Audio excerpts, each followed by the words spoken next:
So to all you new dads out there, this isn't for dads who have been dads for years. This is for the newbies like me.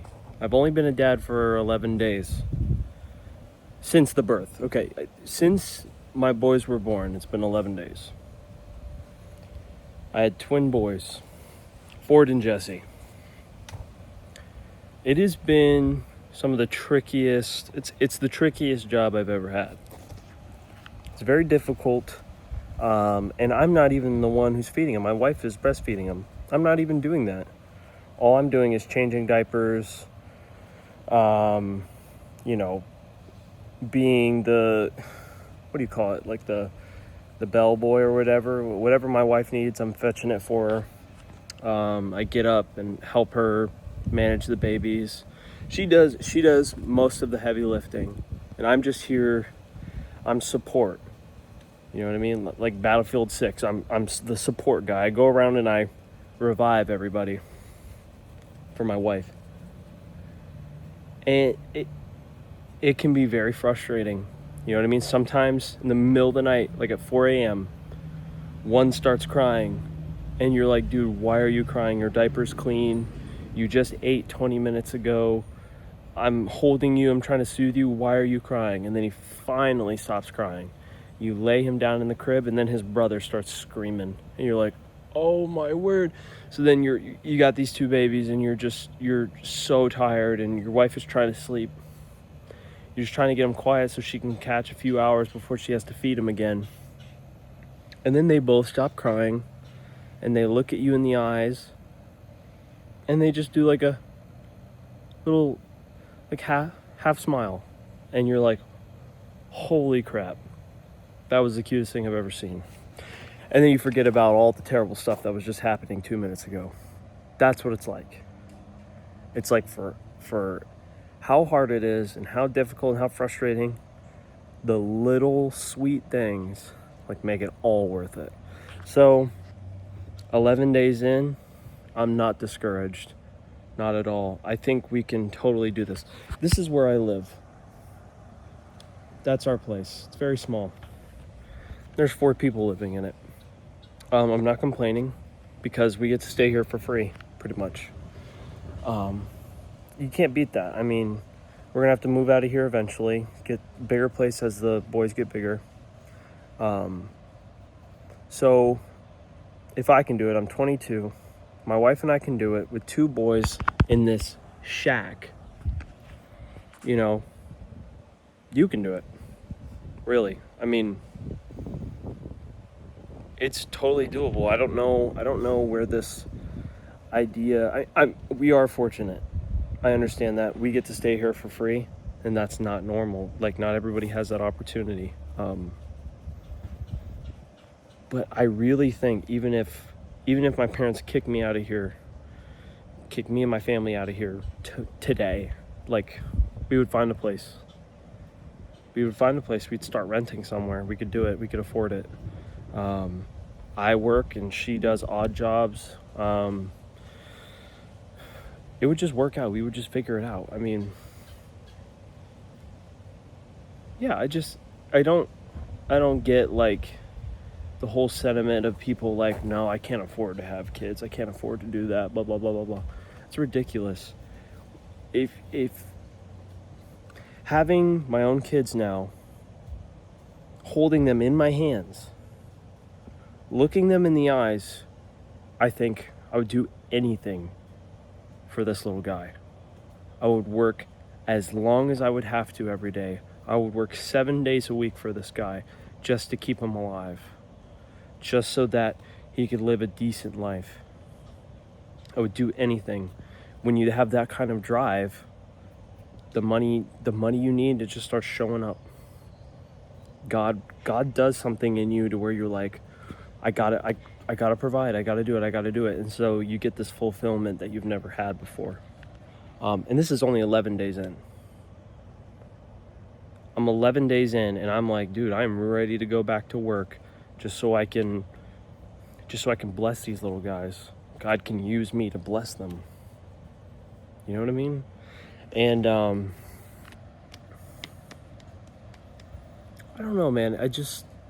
Another thing I realized in the hospital holding them, like who could ever want to abort a baby? If these people who encourage their daughters or they encourage their spouses or whatever to abort their babies, if they could just see them all swaddled up with their cute little beanies on, dude, you would never even think about doing that. That's why they some states or whatever require you before you abort your baby just to listen to the heartbeat like one time. I think that's required. If not, it should be. It's so beautiful. It's my wife and I like talk about it, like, or not talk about it all the time, but we'll say to each other every once in a while, like, these kids, they're us. This is our blood running through their veins. This is our flesh and blood in another person. They're me and they're you in one. And there's two of them, so that's even cooler.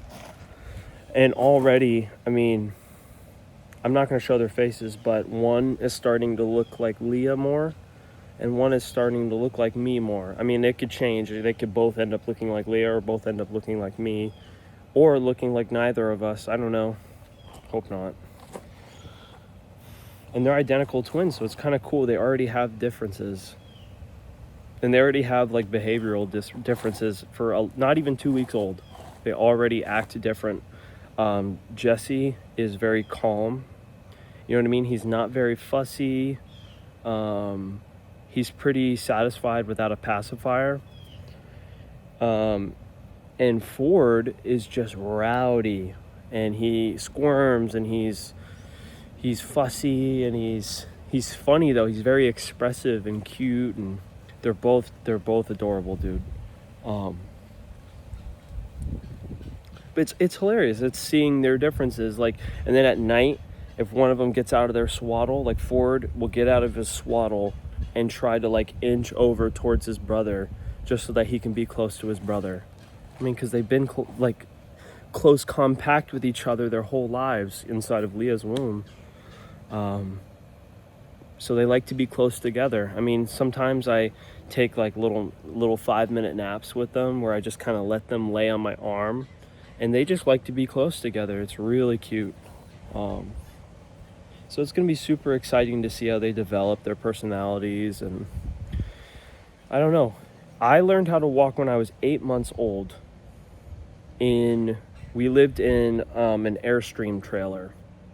So it's kind of funny. I lived in an Airstream and they live in a shed. So like father, like sons, huh? But I learned to walk in the Airstream, and the Airstream wasn't level. So I learned how to walk like on an uneven surface, and I was 8 months old. So maybe they'll learn how to walk at 8 months. That would be kind of cool. It'd be kind of sad if one of them learns how to walk and the other one hasn't figured it out yet. It'd be really sad, but it's probably how it's going to go down unless we literally teach them at the same time every day. But yeah, the most fulfilling job I've ever had. Probably the best 2 weeks of my life. And like the bond between my wife and I is it's getting like stronger. There's this deeper connection now because we both have this duty that we share to these babies. I'm very excited about it. I'm going back to work this week, I think. It's going to be hard to be away from them because I've been with them almost every hour of the day for the last 2 weeks. It's going to be really hard to have to leave for 8 to 10 hours a day. But at least I get like 18 years with them. Because when they're 18, I'm kicking them out. And hopefully by the time they're 15, 16, this truck is still on the road. I'm trying to take care of it. I don't know. I want to give more updates like this. I'm working on some vlogs right now. I got a ton of footage I got to go through. It's kind of like a like a mountain that I'm scared to climb right now. So I thought I'd just make a quick video that I can upload.